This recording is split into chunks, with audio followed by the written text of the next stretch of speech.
네, 지난주에 우리는 출애굽기 15장부터 사실은 17장까지를 설교를 한번 했습니다. 자, 그런데 15장부터 17장까지 설교 내용이 뭐였습니까? 이제는 6월절 그 사건을 통해서 새 생명을 얻었고, 그리고는 내가 생명을 얻은 자로서의 확증을 홍해 보화 사건을 통해서 다시 확인했습니다.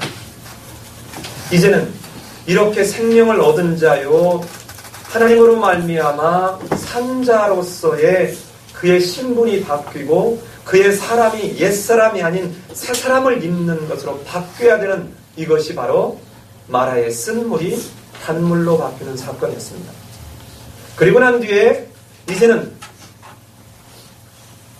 사람이 살기 위해서 먹고 마시는 것이 너무도 중요한 것처럼 이제는 이스라엘 백성들이 광야길을 가는 동안 한 달쯤 되었을 때 먹을 것이 없게 되었습니다. 이 먹을 것이 없게 되었을 때 다시 그 하나님이 자기들을 살려주었고 생명을 주었고 홍해를 마른 땅으로 건너게 한 그 하나님을 잊어버린 채 원망하기 시작합니다.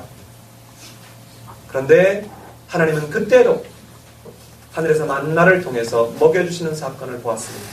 그리고는 물이 없자 또 역시 모세를 통해서 반석에서 물을 내서 먹이시는 장면이었습니다. 이것은 그냥 단순한 문자적으로만 읽는다면 이것은 마치 물성을 바꿔놓는 마라의 사건은 이제는 우리가 우리 이 구속받은 하나님의 백성들이 어떤 존재로 바뀌어가는 삶을 살아야 되는지를 얘기한다면 그 뒤에 만나 사건은 육적인 만족을, 육적인 필요를 공급하는 것도 있지만 그러나 삼위적 사역, 삼위의 위격적 연합에 의한 성도, 자기 백성을 돕는 모습이었다 그랬습니다. 그리고 난 뒤에 오늘 읽은 이 본문은 지난주에 실은 설교를 했습니다. 그 내용이 무엇입니까? 이제는 이 앞에 세 가지는 내적인 문제들이었고 요 8절부터 17절까지는 외적인 문제라 그랬습니다. 이 외적인 문제, 즉 아말렉이 전투에 들어왔습니다. 아말렉이 공격해 왔어요. 아마도 이스라엘 백성들이 한 달 내지 3달 사이에 출애굽한 지 한 달 내지 3달 뒤에 있었을 법한 사건입니다. 이 아말렉은 인간적으로나 전술적으로 기가 막힌 전략을 택한 것입니다. 왜 그렇습니까? 지금 나온 지 한 달쯤 지나가면서 사람들이 굉장히 지금 지쳐 있을 수 있어요. 그런데 보니까 저것들 봐라, 광야로 들어갔네.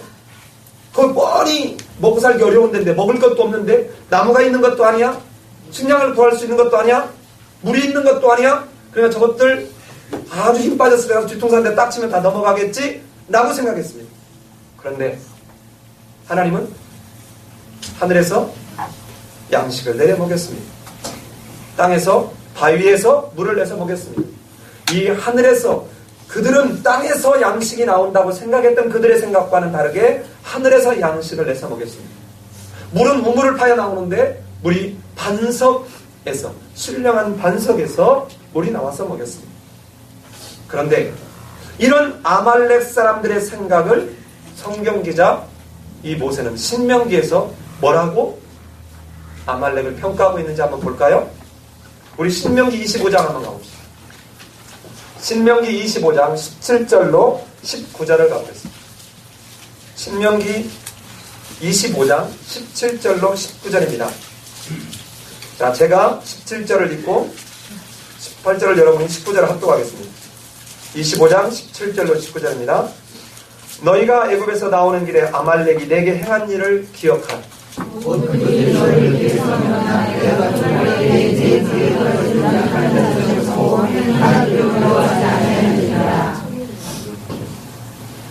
(19절) 같이 합독합니다. 시작. 그러므로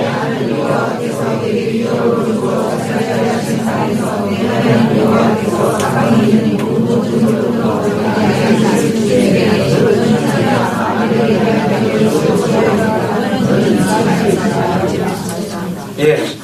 자, 여기 보니까 뭐라고 되어 있습니까?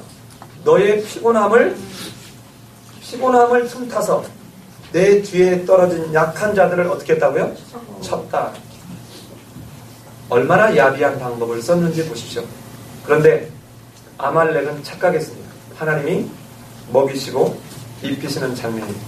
그러면서 지난주에 여러분에게 이미 설교한 내용이 지난주에 너무 방대해서 자, 이렇게 성부, 성자, 성령이 도우시는 이 상황을 접한 그들이 삼위 하나님이 함께 하시면 세상 속에서 모든 문제가 없어지는 것이 아니다 그랬습니다. 내가 예수를 믿으면 이제 세상에서 나를 거칠 자가 없고 나는 하는 일마다 잘 되고 내가 말하는 모든 것이 다 통하고 여러분 이렇게 될 거라고 생각하면 큰 착각입니다. 여러분 한번 전도를 해보셨습니까?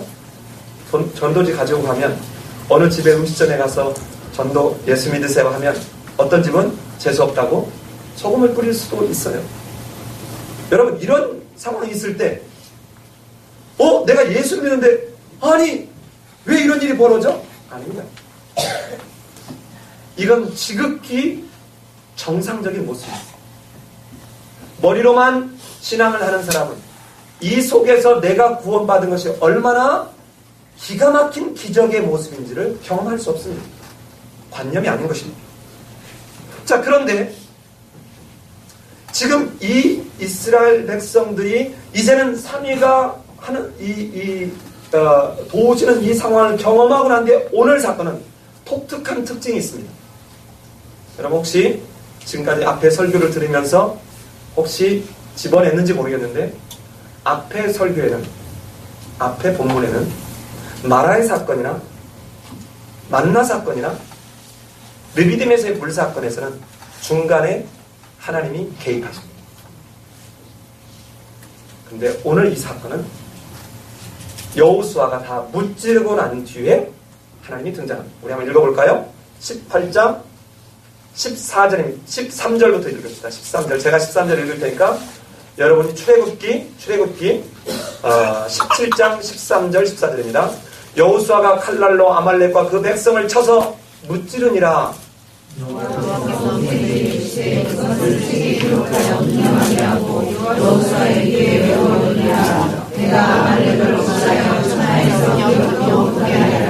자, 지금 다 전쟁 끝났습니다.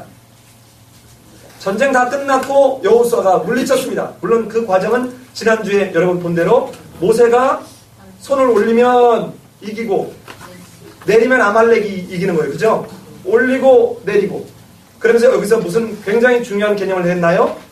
하나님이 세상이라고 하는 속에 하나님의 백성은 세상과 유리된 자가 아니라 세상 안에 있는 자다. 그러나 세상에 속한 자는 아니다. 세상에 있으나 세상에 속하지 않은 자가 이 세상 속에서 세상에 속하지 않은 자로서의 살아가는 그 하나님의 도구를 줬는데 그게 뭐라고 했어요? 기도라고 했습니다. 그 기도가 그냥 기도가 아니라 어떤 기도? 믿음에 기초한 기도. 그래서 여기서 성경에서 나타나는 너무도 중요한 개념인 에무나, 믿음이라고 하는 단어, 명사형 단어라고 있습니다. faith라고 나오지 않아요. 그러니까 영어로 바꾸면 faith나 belief라고 하는 말로 하지 않고 버텨내는 것. steadiness, firmness.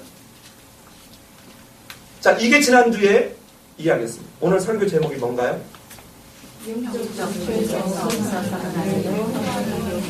예, 너무 길지요?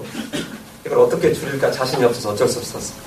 영적 전투에서 없어서는 안 될 또 하나의 요소. 자, 제가 설교 중에 잘 안 그러는데 오늘은 꼭 그래야 되겠어요. 영적 전투에서 없어서는 안 될 또 하나의 요소가 무엇이라고 생각하십니까? 기도. 기도는 지난주에 나왔죠. 그 기도 말고 또 하나. 이 말이죠. 뭐라고 생각하세요?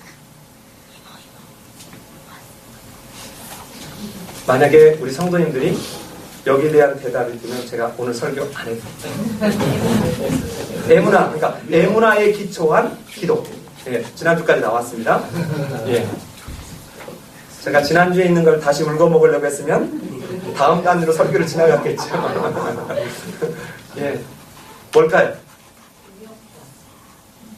아멘. 나는 저런 경희자매가 너무 예쁜 거 알아요? 예, 설교 안 해도 됩니다.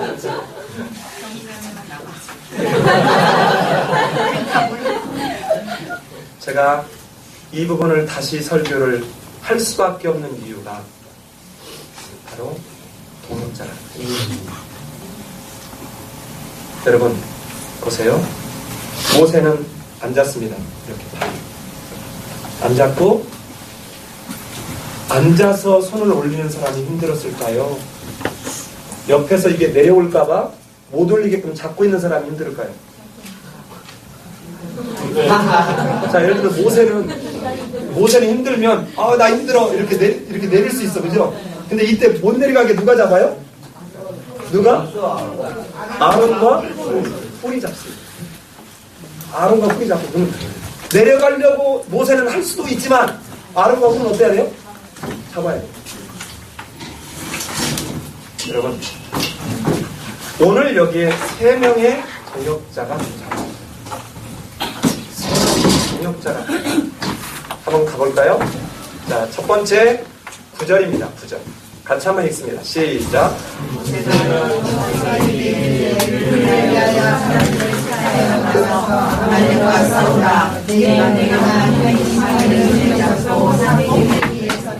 예, 여호수아가 첫 번째 이 모세의 동역자입니다. 그런데 여호수아라는 이름이 성경에 처음 등장하는 곳이 바로 여기입니다. 그런데 원래 여호수아는 여호수아가 아니었습니다. 여호수아의 이름 뭐였냐? 호세아였습니다. 자, 호세아의 뜻이 뭐냐? 구원, 이 말. 그럼 왜 구원하면 됐지? 왜 여호수아로 바뀌었을까? 여호수아는 여호와께서 구원하시다. 어찌 보면 똑같은 말임에도 불구하고 명사를 동사로 바꿨습니다. 명사를 동사, 하나의 문장, 동사 형태로 바꾸는 여호수아라 했습니다.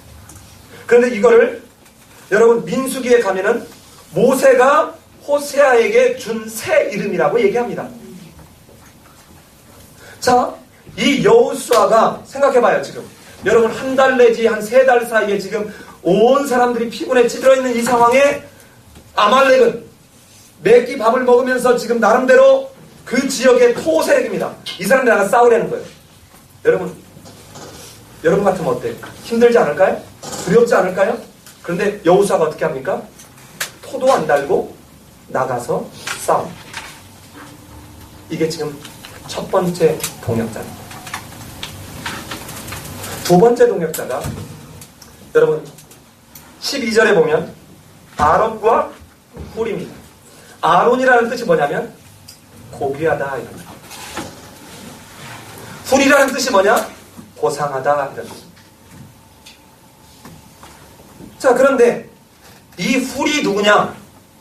여러분 정말 여기 있는 부모님들 신앙생활 잘 하세요. 이 뿔은 유다의 증손자입니다. 유다가 누군지는 아시죠? 가룟 유다 말고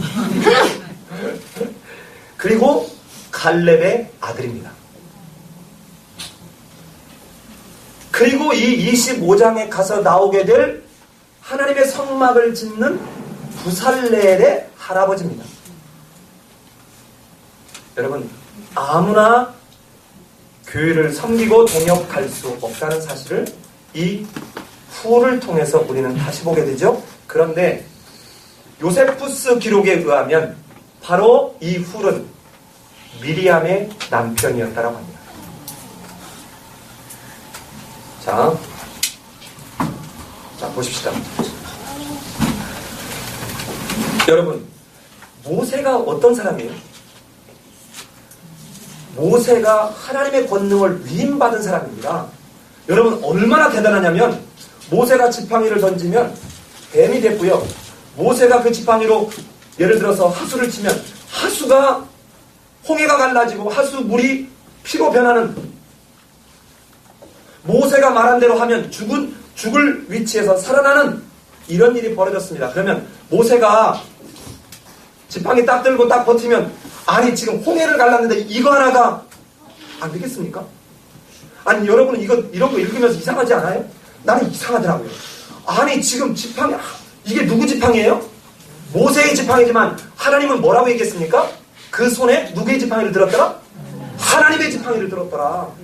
아 그러면 하나님의 지팡이를 들은 이 모세가 이 지팡이를 들고 봐라 내려오지 마 하면 될까요? 안 될까요? 되고 남음이 있죠. 그런데 이 모세가 손을 들었는데 왜 옆에서 아론과 훌이 필요했을까요? 성부의 하나님 한 분만 계시면 되는데 왜 성자의 하나님과 성령의 하나님이 계셨을까요? 하나님의 유임을 받고 하나님이 함께하는 능력을 가진 지도자라 할지라도 하나님의 능력, 하나님의 부여하신 신적 능력을 함부로 사용하고 있지 않습니다. 예수님은 하나님의 아들이었고 곧 하나님이었지만 이 땅에 오셔서 인간으로서 체휼할 것들을 다 체휼했습니다. 배고픔도 경험하셨고 보고서 민망히 여기서 슬퍼 우셨고 뭔가 안 좋은 어떤 상황을 보면 너무 안타까워서 우셨고 예수님이 십자가에서 내려올 수 없어서 안 내려오셨을까요? 그런데 모세는 지금 하나님이 무엇을 하게 하시는지 이 사건을 통해서 무엇을 하려고 하게 하시는지를 모세는 정확하게 인식하고 있다는 것입니다. 즉 다시 말하면 하나님을 자기가 필요할 때마다 조종하는 그 대상이 아니라 이제는 하나님의 공동체가 하나님의 리모트 컨트롤에 의해서 되어지는 그런 존재들이 아니라 이제 세상 속에서는 너와 같은 존재들에게 나아가서 하나님 여호와가 누구인지를 알리는 그 방법은 너희가 세상 속에 하나님의 백성으로 앞에서 세 가지 사건을 통해서 보았던 그 세 가지 사건에 경험한 그 여호와를 믿는 하나님의 백성으로 이제는 너희가 세상 속에 그 여호와를 비추라는 것입니다. 그런데 혼자가 아니라 누구를 주었다고요? 동역자를 주었다는 것입니다. 여러분, 사도 바울은 이 동역의 원리를 이렇게 설명하고 있습니다. 로마서 12장에 보면 우리가 한 몸에 많은 지체를 가졌으나 모든 지체가 같은 직분을 가진 것이 아니니 이와 같이 우리 많은 사람이 그리스도 안에서 한 몸이 되어 서로 지체가 되었느니라. 여러분 한번 보십시오. 제가 이렇게 지금 손이 있습니다. 자, 이 손이 이 엄지손가락이 야 깨끼야 너는 별로 크기도 작고 맨 끝에 있어가지고 별로 너는 하는 게 없는 것 같아. 나는 그래도 최고라는 말이나 할 수 있잖아. 너는 겨우 하는 게 귀 쑤시는 것밖에 더해? 하고 여러분 얘를 무시하고 딱 이렇게 해봐요. 너는 그냥 찌부러들어. 이게 뭐가 돼요? 바보 된 거죠 이게. 그죠? 정상인이 아니죠?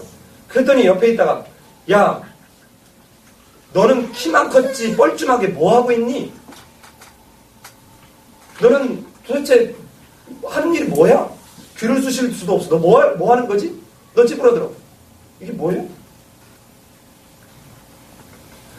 이 손가락도 다 있을 때 우리는 물건을 집을 수 있고 할 일을 할 수 있다는 것입니다.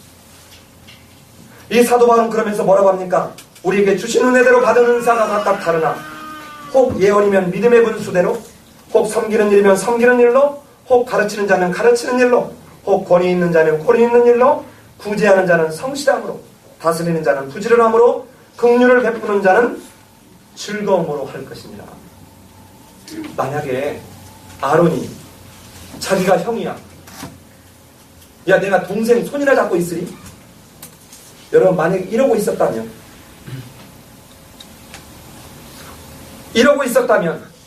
과연 이 모세가 내려오는 손을 누가 받쳐줬을까요? 저는 모세보다 아론과 훌이 훨씬 힘들었을 거라고 봅니다. 그 모세 옆에 있었던 아론과 훌이 잡고 있던 그 손 때문에 결국은 이스라엘 백성들이 그 전쟁에서 이길 수 있었습니다. 그렇다면 이 사건은 이제 앞으로 저 가나안 땅을 향해서 들어갈 것이고 또 가는 과정에서 들어가서도 이제 그 하나님의 백성들이 연합함과 동역함에 의해서 하나님이 어떻게 그 백성들 속에 하나님이 여호와이신 것을 드러내게 될지를 지금 이 사건을 통해서 경험하게 해주는 것입니다. 바로 원래는 이 설교를 못 봤어요. 이 내용을 못 봤어요. 못 보고 오늘 오전에 18장, 오후에 19장을 설교하려고 준비를 했죠. 그런데 18장을 연구하다 보니까 18장에 이방인 이드로가 찾아오는데 이드로가 찾아와서 하는 일이 뭐냐면 하나님의 공동체로서의 조직화를 한 사건이 벌어집니다. 그러니까 이거를 경험한 그들에게 이드로가 와서 이야기를 할 때 이들이 이걸 경험하지 못했으면 이드로가 이 얘기를 했어요. 쓸데없는 소리 마세요 라고 할 수 있었다는 것입니다.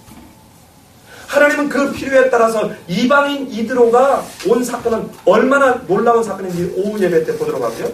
하여튼 이 사건을 통해서 뒤에 이제 이드로가 와서 조직화를 했을 때 그것이 마침내 이제는 하나님 나라의 행정 조직화가 되어가는 모습입니다. 그런데 오늘 이 본문에는 아까 말씀드린 대로 특징이 아까 두 가지 있다지 않았습니까? 근데 하나밖에 제가 얘기 안 했죠. 그렇죠? 하나는 뭐였습니까? 앞에 하고 다른 게 하나님이 중간에 개입하시지 않는다는 것입니다. 그러면 하나님은 이 사람들을, 이 이스라엘 백성들이 아말렉과 싸우는데 내팽개쳐 두는 것일까요? 그러지 않다는 거예요. 그게 바로 아까 읽었던 14절에서 보니까 전쟁에 이기고 나니까 뭐라고 그래요? 너는 이것을 책에 기록하여 기념하게 하라. 그리고는 여호수아의 귀에 외워 들리게 하라. 이 말입니다. 또 하나의 중요한 특징이 뭐냐? 여러분 전쟁이 벌어졌는데 앞에 세 사건과는 전혀 다르게 백성들의 원망이 없습니다. 백성들의 원망이 없어요. 여러분 교회가 파괴되는 일, 교회사적으로 이 기독교 역사를 보면 교회가 파괴되는 일은 밖에서 왔을 때는 훨씬 연합이 잘 됐습니다. 태평할 때 문제가 항상 터졌습니다. 우리나라 한국 교회사도 보면 정말 초창기에 여러분 그 외국 선교사들이 우리나라에 와서 복음을 전하려고 했다가 그 초창기에는 무참히 죽임을 당했지만 그 사람들이 목숨을 걸고 복음을 지켰습니다. 근데 오늘날은 오히려 더 자유롭고 예배를 방해받지 않는 이 속에 더 타락해가고 있는 모습입니다. 자, 그런데 이 하나님은 우리 이 모세가 손을 올리고 있고 아론과 훌이 옆에서 바치고 있는 그 상황에 하나님이 모른다 하지 않은 것이 아니라 하나님은 보고 계시고 듣고 계시고 돕고 계셨음을 전쟁이 딱 끝나고 난 뒤에 하나님이 등장하셔서 하는 말씀입니다. 성경에 최초로 등장하는 말이 여기에 또 하나 나옵니다. 그게 뭐냐? 기록하라는 말. 여러분 왜 하나님이 성경에서 최초로 기록하라는 말을 했을까요? 이제 앞으로 두고두고 하나님이 너희와 함께하지 않는 것이 아니라 하나님은 너희와 함께할 텐데 너희가 정말 앞에서 하나님이 세 번에 걸쳐서 보여줬던 이 하나님이 너희와 함께하는 것을 믿고 그 하나님에 대한 여호와의 신앙을 가진 너희가 이렇게 동역하며 연합해서 하나님의 백성으로 이루어가라. 두 번째 이유는 여호수아는 지금 밖에서 전쟁을 하고 있습니다. 그리고 이쪽에서는 이 손을 들고 기도하고 있어요. 그럼 여호수아가 이기고 나니까 여호수아 입장에서는 어떤 생각이 들을까요? 내가 전쟁을 썩 잘해서 이겼겠구나. 그런데 이 말을 하나님이 어떻게 이스라엘 백성을 돌보는지 오고는 세대에게 알려라. 여호수아의 능력이 아니라 하나님은 앞에 세 가지 사건을 통해서 하나님이 누구이신 것을 보여준 것처럼 앞으로 오고 오는 세대에게 나는 너희들을 지킬 것이다. 이걸 사무엘상에 가면 다윗을 통해서 이 고백을 합니다. 사무엘상 17장 47절에서 또 여호와의 구원하심이 칼과 창에 있지 아니함을 이 무리에게 알게 하리라. 전쟁은 여호와에게 속한 것인즉 그가 너희를 우리 손에 붙이시리라. 전쟁은 사람에 싸우는 것 같지만 그렇지 않다는 것입니다. 자, 이렇게 전쟁에 이긴 뒤에 모세가 한 일이 뭡니까? 제단을 쌓았습니다. 제단을 쌓고 그 이름을 뭐라고 했어요? 여호와 니시. 이 말은 니시라는 말이 깃발이다. 여호와는 나의 깃발, 이런 말. 여호와는 나의 깃발, 즉 내가 능력 있고 내가 힘이 있어서가 아니라 하나님은 우리 앞에 등장하지 않았지만 그 하나님이 도우심으로 승리케 하셨다는 고백입니다. 그러니까 결국 모든 일에서 결론은 뭐냐면 예배로 끝나고 있습니다. 예배. 여러분 뒤에 이드로도 똑같습니다. 이따 뒤에 가보면 즉 여호와로 말미암아 이겼음을 인정하는 것입니다. 여호와는 여호와를 의지하고 따르는 자의 방패요 힘이시라는 것입니다. 자, 그렇다면 이 모습이 오늘날 우리에게 어떤 의미를 주고 있는 것일까요? 모세의 말을 듣고 즉각적으로 순종하며 나가서 싸웠던 여호수아처럼 우리는, 성도는 대장 되신 예수 그리스도의 말씀을 듣고 세상이라고 하는, 믿음을 가졌다면 세상이라고 하는 전쟁터에 영적 싸움을 하러 나가는 바로 그리스도의 군대입니다. 내 자존심, 내 인식, 내 어떤 걸 가지고가 아니라 모세의 말을 듣고 즉각적인 순종을 하고 나가는 여호수아처럼 그리스도의 말씀을 붙들고 세상이라고 하는 영적 전쟁터를 향해서 나가는 사람들입니다. 여러분이 나갈 때 하나님은 그냥 내팽개치는 것이 아니라 첫 번째는 삼위 하나님이 여러분에게 바로 동역자라는 것입니다. 두 번째는 누군가, 오늘 특송하신 것처럼 내가 혼자 힘들고 지쳐서 울고 있을 때 누군가 내 등 뒤에서 나를 격려하고 힘을 주는 그 삼위 하나님의 연합적 동역과 나는 알지 못하지만 마음이 지쳐서 기도할 수 없고 눈물이 빗물처럼 흘러내릴 때 주님은 우리 연약함을 아시고 사랑으로 인도하시네. 우리가 볼 때는 나 혼자인 것 같습니다. 아무도 없는 것 같습니다. 그러나 그때 내가 기억하지 못하는 누군가가 나를 위해서 지금 기도하고 있다는 것입니다. 여러분 아십니까? 여러분과 나를 위해서 우리 교인이 아닌 밖에 있는 분들이 지금 새벽마다 우리 교회를 위해서 눈물로 기도하고 있다는 걸 아십니까? 여러분 지금 누군가 여러분이 아는 사랑하는 어떤 사람을 위해서 여러분이 새벽마다 기도하고 있습니까? 여러분이 아무리 어렵고 힘든 상황에 있을지라도 삼위 하나님이 여러분의 동역자요, 또 옆에 있는 누군가, 옆에 있는 집사님이, 옆에 있는 누군가 이름도 모를 어떤 하나님의 지체가 여러분을 위해서 기도하고 있다는 것입니다.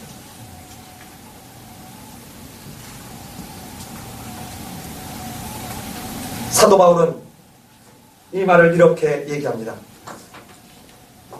누가 정죄하려 죽으실 뿐 아니라 다시 살아나신 이는 그리스도 예수시니 그는 하나님 우편에 계신 자요 우리를 위하여 간구하시는 자시니라.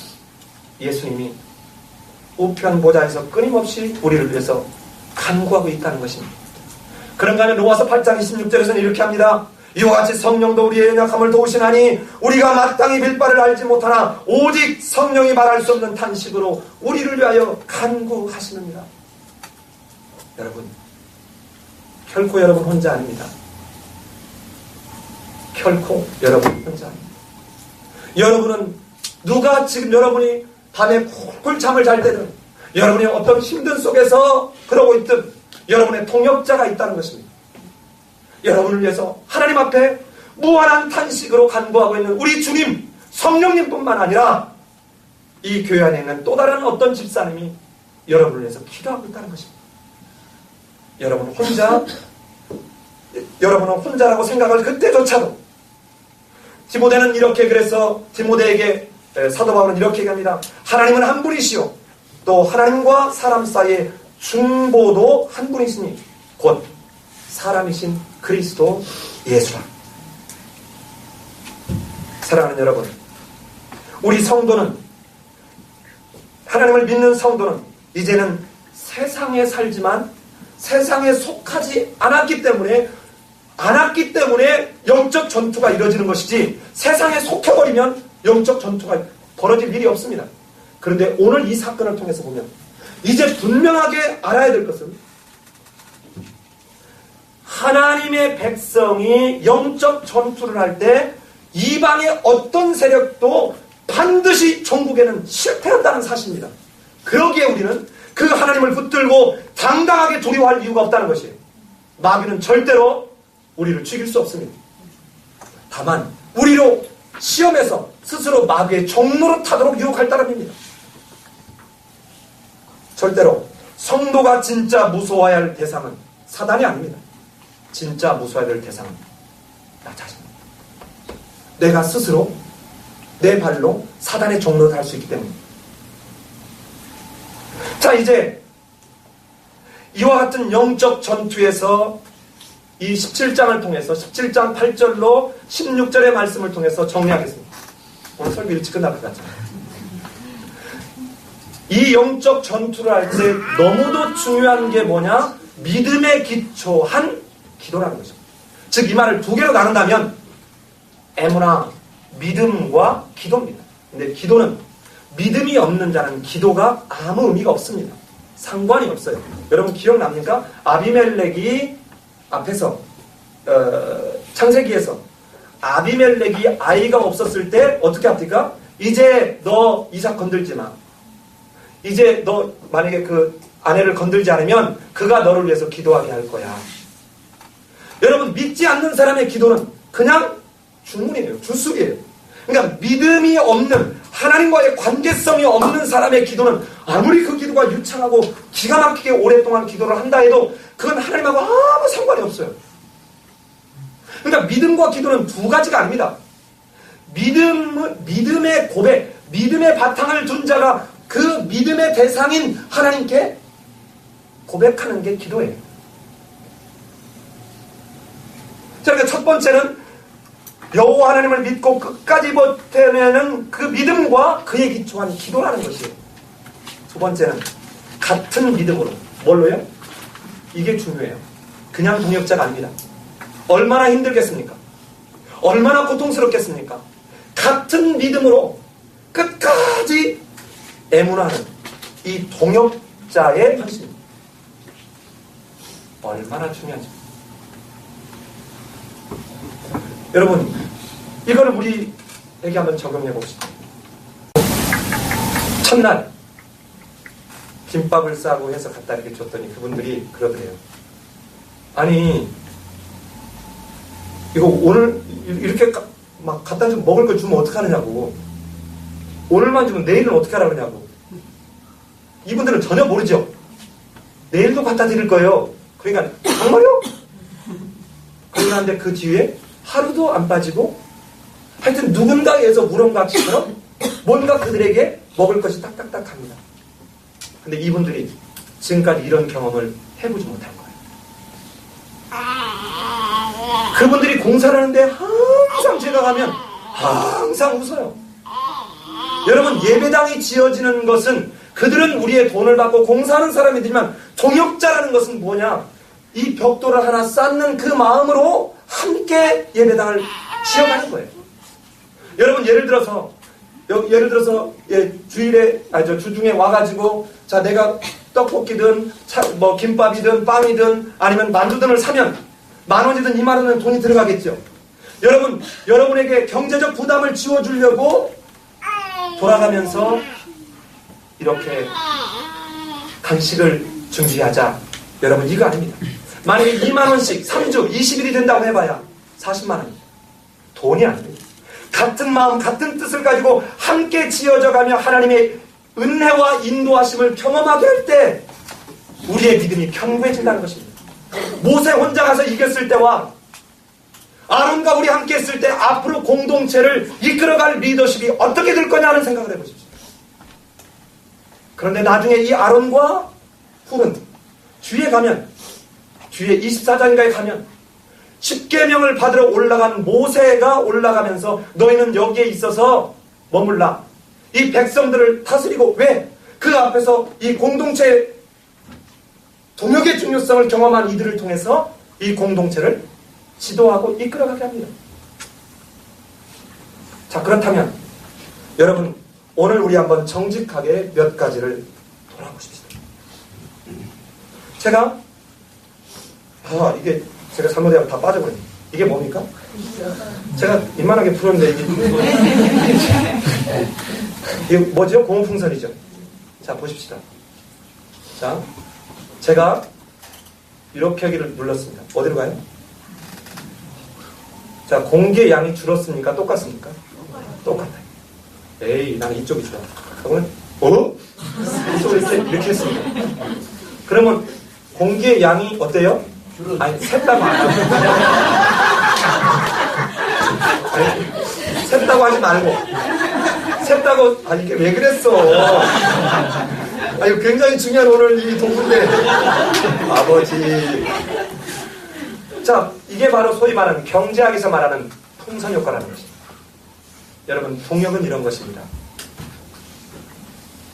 아론과 훌 중에 하나가, 아이씨, 힘들어. 하고 손 놔버려봐요. 그럼 어떻게 해야 돼요? 아론이 손을 놓으면, 앉으려면, 누군가 훌이라도 두 손을 잡아서 올려줘야 되겠죠. 여러분, 하나님의 공동체는 내가 귀찮고 힘들고 내가 아니라고 눈 감아 버리면 어떤 일이 벌어지냐? 나보다 더 어렵고 나보다 더 힘들고 나보다 더 연약한 어느 성도의 등짐에다가 그 짐을 하나 올려주는 것입니다. 이게 바로 공동체가 갖는 특징입니다. 내가 힘들고 내가 어렵고 내가 안 하고 싶으면 옆에 있는 집사님도 안 하고 싶어요. 그런데 제가 이 설교를 준비하면서 왜 오늘날 교회들이 세상만도 못한 것일까를 생각해봤어요. 여러분, 우리 김병수 선생님이 앞에서 이 바울 앞에 할 때 너무 설명을 잘했는데 여러분 한번 물어봅시다. 내가 이런 설교를 하면 성도님들이 이렇게 생각할 분들이 있어요. 아, 우리 강사님이 건축 하면서 건축원금이 부족한가 보구나.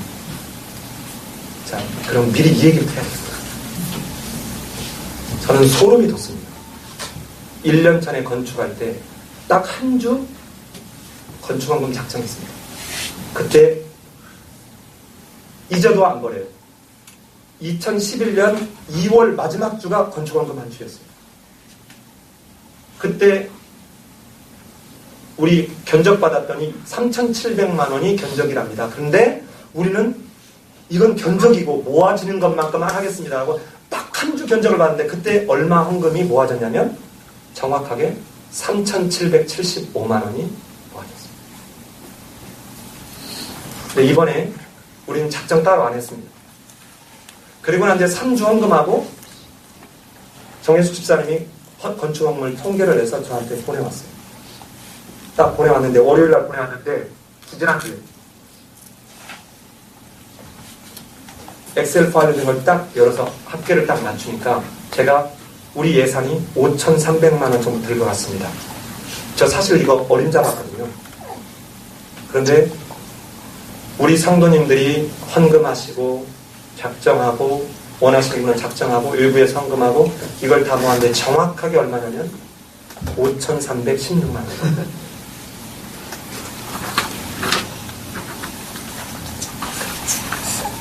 제가 회개했습니다. 한 1억 5천 원입니다. 여러분, 헌금을 목회자가 헌금 설교를 송태근 목사님이라고 저 노량진에 굉장히 괜찮은 교회 목사님이 계세요. 이분이 1년에 딱 한 번 헌금 설교를 한답니다. 연초에. 근데 그분이 제가 그 설교를 실제로 동영상으로 봤어요. 어떤 분들이 와가지고 이런답니다. 내가 왜 강남교회를 좋아하냐면 이 교회는 헌금 강조를 안 한다는 거예요. 그래서 그분 말, 이건 사실은 잘못하는 거고 창피한 것입니다. 자, 여러분 뭐라고 배웠습니까? 자, 보십시다. 내가 기분이 내키면 세금을 내고 내가 기분이 안 내키면 세금을 안 냅니다. 여러분 그러면 어떻게 해요? 그래, 너는 요즘 기분이 안 좋구나. 계속 재산세 내지 마. 계속 너는 의료보험 안 내도 돼. 이럽니까? 어떻게 해요? 예, 차압 들어오죠. 우리가 세상만 또 못한 걸 한번 볼까요? 하나님의 주권 앞에 내가 순종하고 인정하고 그 통치 앞에 내가 따라간다는 게 뭐라고 그랬어요? 11조는 누구 거래요? 내 것이래요. 말라기 3장 8절에서 10의 1조는 내 것이라 너희들이 도둑질했다는 것입니다. 자, 보십시오. 세금, 세상에서의 세금은 안 내면 차압을 해가고 안 내면 내 차가 목격하는데도 이게 겁나면 세상의 평판 때문에 냅니다. 그런데 하나님의 백성은 이 하나님에 대한 두려움이 우리에게 있냐는 거죠. 이게 동력입니다. 보세요.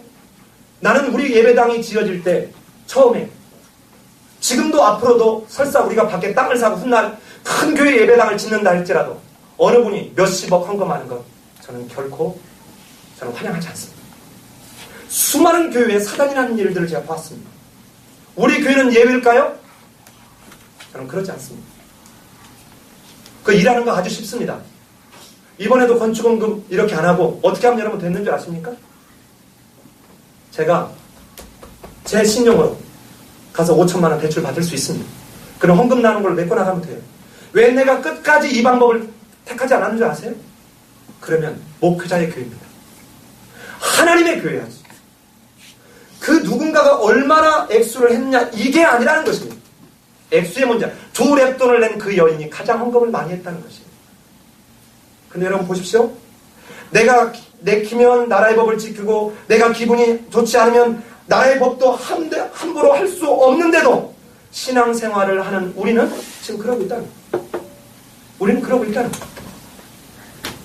신앙생활을 한 지 수년이 된 사람들이 만약에 이렇다면 여러분 이 모습을 가지고 성경을 많이 우리가 알아가고 있고 성경에 대해서 타박하다라고 하는 우리가 만약에 세상 속에 가서 이렇게 산다면 세상을 변화시킬 수 있을까요? 세상의 법 정도도 유지하고 못하고 있는 판에 세상을 변화시키는 하나님의 동역자들로 쓸 수 있을까요?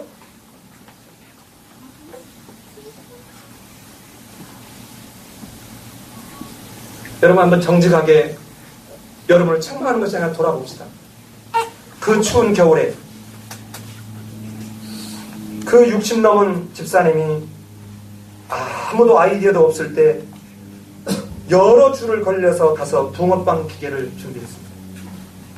가서 붕어빵을 구워서 나눠줄 때 손 하나만 옆에 더 있으면 훨씬 쉬움에도 여러분은 그렇게 동역이 필요할 때 그때 무엇을 하셨는지요? 우리 이제 자문해야 합니다. 그래야 세상 속에 이제는 아론과 훌처럼 하나님의 백성이 어떤지를 보여줄 수 있습니다. 결코 이것은 여러분을 책망하거나 비난하려고 하는 것이 아닙니다. 여러분 또 하나 볼까요? 여러분은 이제 초등학교, 중학교, 고등학교, 대학교 일반 기성사까지 다 왔습니다. 자, 초등학교 때 근하씨 그렇죠? 초등학교에서 학급 회의를 합니다. 학급 회의를 해가지고 자, 뭐 하자는데 아니 나는 그거 안 하고 싶어. 에이 이렇게 하고 싶어. 근데 회의가 해서 다수관계로 의사결정이 정해졌습니다. 여러분 그러면 어떻게 합니까? 거기에 따라갑니까? 안 따라갑니까? 이게 공동체의 이론의 의무요 동역의 모습입니다. 근데 만약에 나는 그때 반대했기 때문에 나는 끝까지 동의할 수 없어. 그렇다면 그 공동체는 어디로 갈까요? 바로 이 풍선 효과처럼 그건 분명히 또 다른 어떤 지체에게 그 등에다 짐을 하나 올려주는 것입니다. 어느 조직, 세상의 조직도 이런 판에 만약에 우리가 하나님의 공동체라면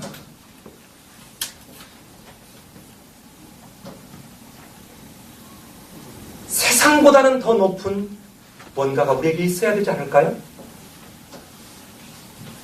저는 이 예배당 확장을 하면서 우리 2명씩 짝을 재가지고 기도를 돌릴 때 어느 날 제가 문자를 이렇게 보냈어요. 문자를 보내서 오늘 내일 이렇게 다음번 이 담당자입니다 하고 보냈더니 우리 권지숙 장님한테 문자가 왔어요. 우리 시어머니가 오늘이 자기의 당번이라고 금식하시더라는 것입니다. 그 맹룡 여사님 우리 교회 이제 나오는 불과 몇 개월 안 됐어요. 여러분 금식을 했냐 안 했냐를 말하려고 하는 게 아니라 여러분 그 마음을 접하면서 여러분은 어떤 생각이 드세요? 나는 진짜 동역자입니까?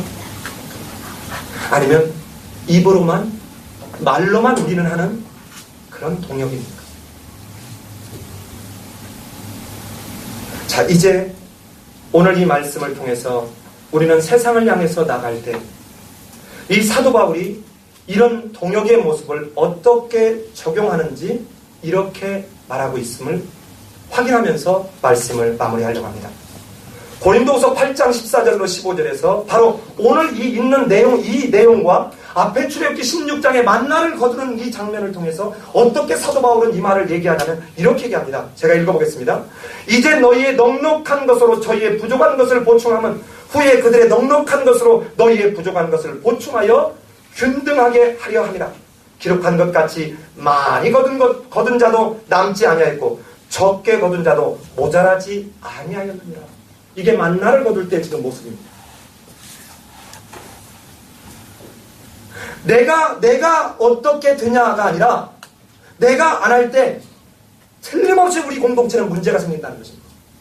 어느 날 임금이 이런 신하들한테 이런 주문을 했답니다. 내일 아침에 오면서 집에서 포도주를 주전자에 하나씩 다 먹으십시오. 내가 포도주를 먹고 싶다라고 백조대간들 앞에 내일 경들은 올 때 포도주를 가져오시오 했는데 그 다음날 아침에 이 이조 판서는 병조가 가져오겠지 하는 빚을 올 때 병조는 호조가 가져오겠지 하고 그냥 왔답니다. 그런데 뭐는 가져왔냐? 주전자는 다 들고 왔습니다. 자, 내가 어제 말한 대로 다 가져왔죠? 주전자가 다 있으니까 그 속에 포도주는 하나도 없었답니다. 너희가 바리새인과 서기관의 의보다 낫지 않으면 하느님 나라에 들어갈 수 없다. 사도 바울은 8장 9절로 13절에서 이렇게 얘기합니다. 그런즉 너희 자유함이 약한 자들에게 거치는 것이 되지 않도록 조심하라. 내 마음대로 하는 것이 자유가 아닙니다. 진짜 강한 자는 약한 자를 배려해서 스스로 절제하는 자입니다. 내가 힘들지만 나보다 더 힘들 그 연약한 사람을 위해서 배려하는 게 이게 진짜 믿음의 강한 자입니다. 고린도전서 9장 19절로 23절에서 바로 어떤 마음으로 해야 되는지를 이렇게 동역자의 해야 될 모습을 얘기합니다. 내가 모든 사람에게 자유하였으나 스스로 모든 사람에게 종이 된 것은 더 많은 사람을 얻고자 합니다. 내가 복음을 위하여 모든 것을 행하면 복음에 참여하고자 합니다. 고린도전서 10장 24절에서는 이렇게 얘기합니다. 누구든지 자기의 유익을 구치 말고 남의 유익을 구하라.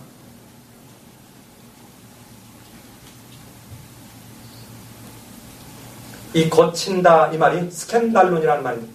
헬라어. 이 스캔달론이 무슨 말이냐면 우리 스캔들 생겼다 이런 말 하죠? 연예인이 무슨 스캔들 생겼다. 이게 직역하면 거치는 돌이다.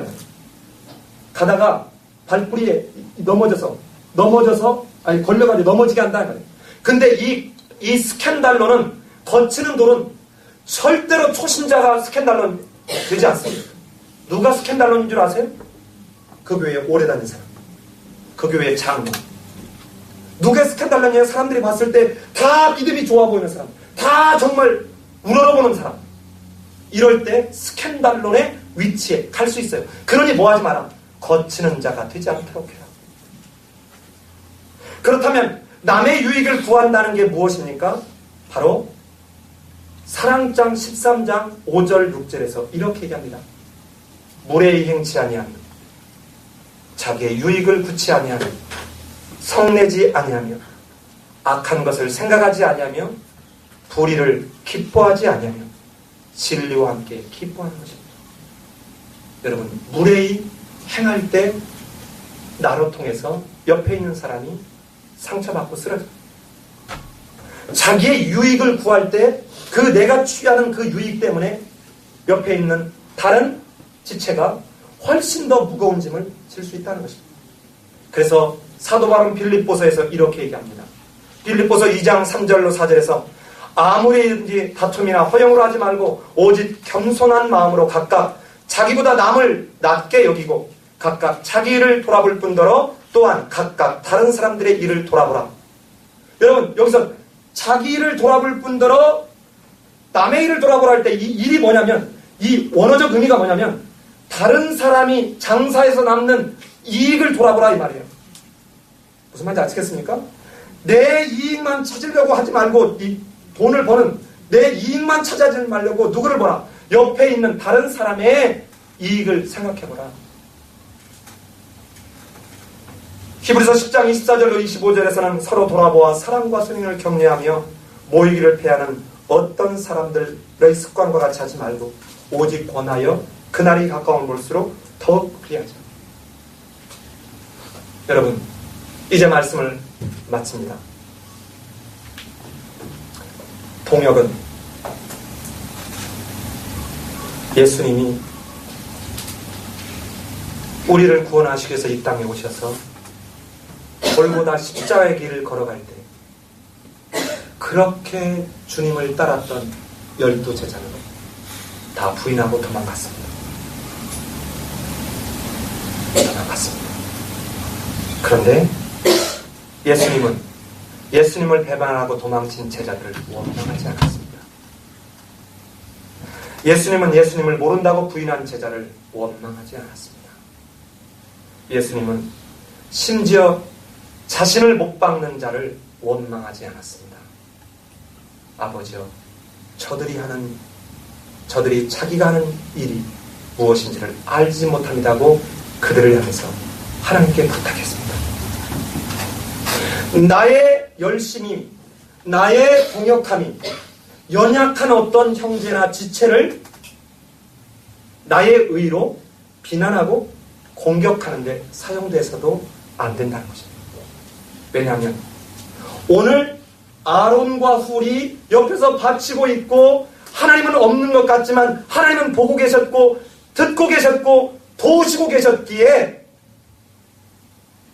아말렉을 이겼던 것처럼 하나님이 보고 계시면서 여러분이 이름도 없이 빛도 없이 하는 그 동역을 하나님이 받으실 것입니다. 그 사람들을 통해서 하나님은 일하실 것입니다. 세상 속에서 하나님의 원리로 여러분 적용하시기를 바랍니다.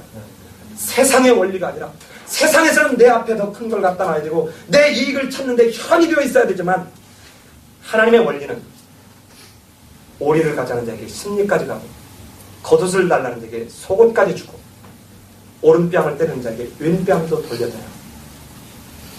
이게 우리 주님이 우리한테 말하는 동역자의 모습입니다. 기도하겠습니다. 여러분, 이 시간에 잠시 한번 기도할 때 돌아봅시다. 그 모세가 내내 팔을 올리고 있을 때 얼마나 힘들었을까요? 얼마나 고통스러웠을까요? 그런데 모세는 힘이 빠지면 내릴 수도 있었는데 아론과 훌은 내릴 수가 없었습니다. 모세는 돌 위에 앉아 있었지만 아론과 훌은 그 옆에 서서 그 손을 잡았습니다. 여러분이 사는 집에서 다 아내한테 모든 일을 맡기고 남편은 그저 가만히 있거나, 자식들은 부모에게 모든 것을 다 해달라고 하고 가만히 있거나, 이러면 어떻게 그 가정이 제대로 아름다운 행복한 공동체가 되겠습니까? 세상 속의 법도 내 기분에 따라서 하거나 하지 않는 것이 아닌데, 그 법의 지배를 받는 세상에 하나님의 진리의 빛을 비추겠다고 하는 우리가 내 기분에 따라서 하고 안 하고 한다면 세상 속에 어떻게 하나님의 빛을 비추겠습니까? 이 시간 하나님, 나에게 힘을 주옵시고 불쌍하게 주셔서 정말 아론과 훌처럼 정말 힘들고 어렵지만, 모세보다 모세의 그 팔까지도 내가 책임져야 되지만, 그러나 하나님 함께 하심을 믿고 세상의 법이 아닌 하나님의 법을 따라 애문화하는 그런 하나님의 동역자들로 이 땅에서 신실하게 자리매김하게 도와주옵소서 하고, 이 시간 자기 목소리가 자기에게 들만하게 기도하는 시간 갖겠습니다. 기도합니다.